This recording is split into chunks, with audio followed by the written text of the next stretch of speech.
सरकारी कर्मचारियों के लिए अब तक की सबसे बड़ी खबर सामने आ रही है। क्या सच में 8वें वेतन आयोग में 69,000 की जगह 72,000 रुपए तक बेसिक सैलरी हो सकती है? और क्या इस बार सैलरी तय करने का पूरा तरीका ही बदलने वाला है?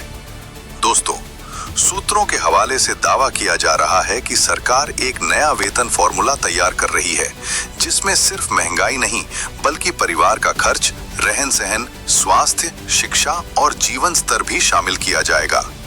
यानी अब सिर्फ डीए के आधार पर नहीं बल्कि एक कर्मचारी के पूरे परिवार की जरूरतों को देखकर न्यूनतम वेतन तय किया जा सकता है।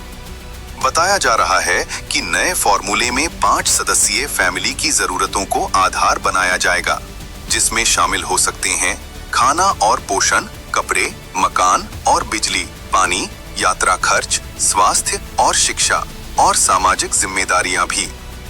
इसी आधार पर न्यूनतम बेसिक सैलरी 69,000 की जगह 72,000 रुपए तक पहुंचने की चर्चा तेज हो गई है।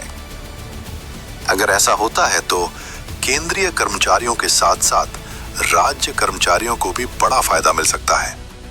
हालांकि अभी तक सरकार की तरफ से कोई आधिकारिक घोषणा नहीं हुई है, लेकिन कर्मचारी संगठनों की मांग लगातार बढ़ती जा रही है।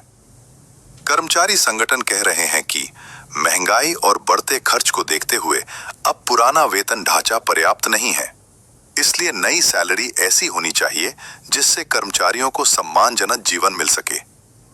अब बड़ा सवाल ये है, क्या सरकार सच में 72,000 वाली नई बेसिक सैलरी लागू करेगी या फिर ये सिर्फ चर्चाओं तक ही सीमित रह जाएगा?